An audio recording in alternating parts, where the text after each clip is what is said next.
लिहाजा आप बड़ी बड़ी मोटी मोटी किताबें जो लोग लिख के चले गए हैं, आज किताबों का दौर बहुत कम है। ये बात अलग है कि बड़े लोग जब किताब लिखते हैं तो बहुत सारे लोग, बड़े जो लोग होते हैं, उनमें अपनी हाजिरी लगाने के लिए किताब में जरूर जाते हैं और वो किताब भी खरीदते हैं, साइन भी करवाते हैं और फिर ड्राइंग रूम के अंदर रख देते हैं, पढ़ते नहीं। और जो आम आदमी है उसकी रीच से आज भी बहुत सारी किताबें दूर हैं। तो एक खास सोच के साथ, खास एजेंडे के साथ इस देश में इतिहास भी लिखा गया, लिटरेचर भी लिखा गया, पॉलिटिकल जो हैपनिंग्स थी उनको भी अपने हिसाब से तय किया गया और किताबों को रखा गया।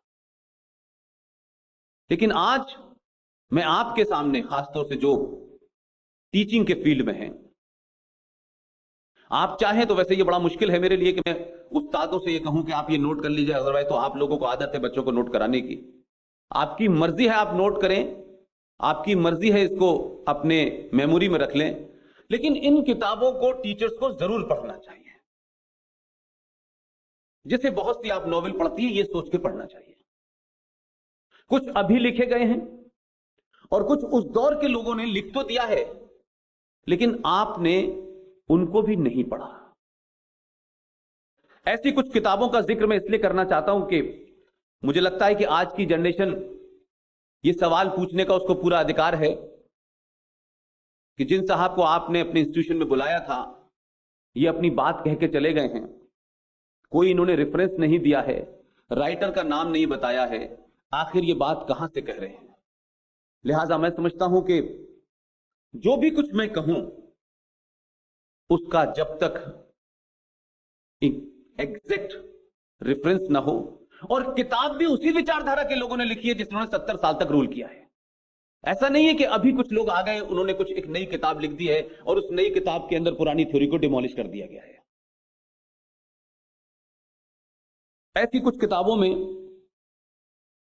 आप पढ़ सकते हैं जिन सब्जेक्ट से आपको लगता है कि दुनिया के बड़े लोगों ने लिखा है, भारत के भी बड़े लोगों ने लिखा है और अलग अलग समय पे अलग अलग सब्जेक्ट में लिखा है। उसमें से जो मेरे मतलब का है, जहां कंट्राडिक्शन है, मैं सिर्फ उनका रेफरेंस देने के लिए कुछ किताबों का उल्लेख जरूर करूंगा। एक किताब है revival version of history, written by famous and eminent journalist Prem Shankar Jha, 1996। इस किताब को अगर आप पढ़ेंगे तो कश्मीर को लेकर के नेहरू जी क्या कह रहे थे, पटेल जी क्या कह रहे थे, सैम मानेकशॉ की क्या भूमिका थी, सारा उसमें वर्णन मौजूद है। और ये प्रेम शंकर झा साहब कभी भी बीजेपी और आरएसएस या विश्व हिंदू परिषद या राइट विंगर्स के कभी फेवरेट नहीं रहे। ये किताब मार्केट में अवेलेबल है, इसको आप पढ़ सकते हैं। एक साहब बाय प्रोफेशन बहुत बड़े लॉयर हैं, भारत के कानून मंत्री भी रहे। एक ऐसे परिवार से उनका संबंध है जिनके नाना इस देश के राष्ट्रपति थे, जिनके पिताजी गवर्नर थे।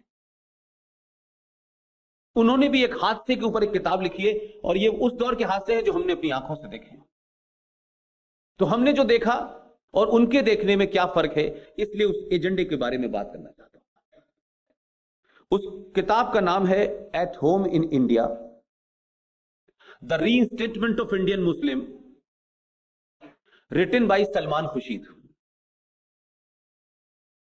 यह किताब जिस कॉन्टेक्स्ट में लिखी गई है, यह उस वक्त किताब लिखी गई जब दिल्ली के अंदर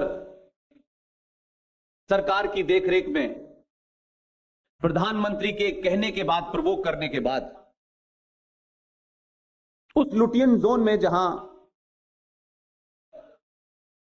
10 सेकंड के अंदर आर्मी आ सकती है, उस दिल्ली में 3,500 सिखों को सड़क पे दौड़ा दौड़ा के मारा। ये उस बैकग्राउंड में किताब लिखी गई है।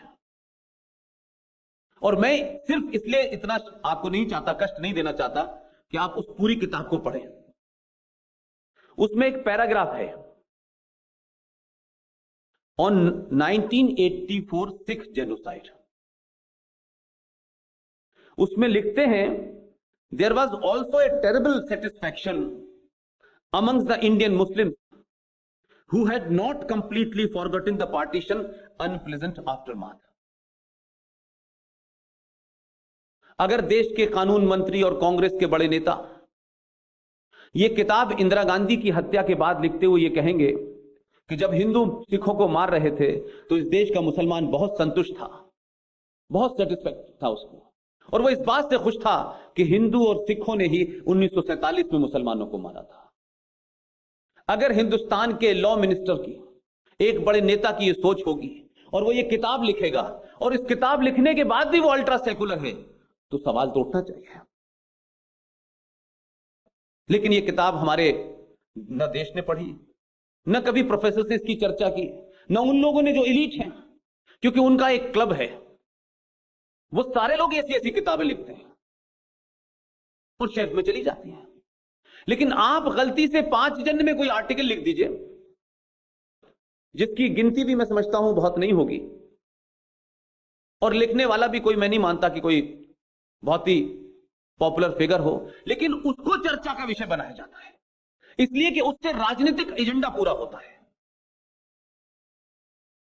तो जो लोग नेशनलिस्ट फोर्सेस कहते हैं अपने आप को, उनको मुझे लगता है पढ़ना चाहिए।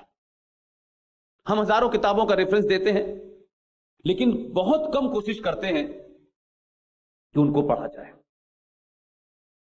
ऐसी एक किताब है, India from Curzon to Nehru and after. इस किताब का पेज नंबर 353, चैप्टर 13 पढ़ेंगे आप, तो जो कुछ भी उस वक्त के राष्ट्रपति राजेंद्र प्रसाद के साथ जवाहरलाल नेहरू ने किया, उसका पूरा वर्णन है। और इसका राइटर नेहरू जी के बड़े नजदीकी थे, जिनके कहने पे नेहरू जी ने दिल्ली के अंदर प्रेस क्लब ऑफ इंडिया को जमीन दी, और वही शख्स प्रेस क्लब ऑफ इंडिया के फाउंडर मेंबर थे, प्रेसिडेंट हैं।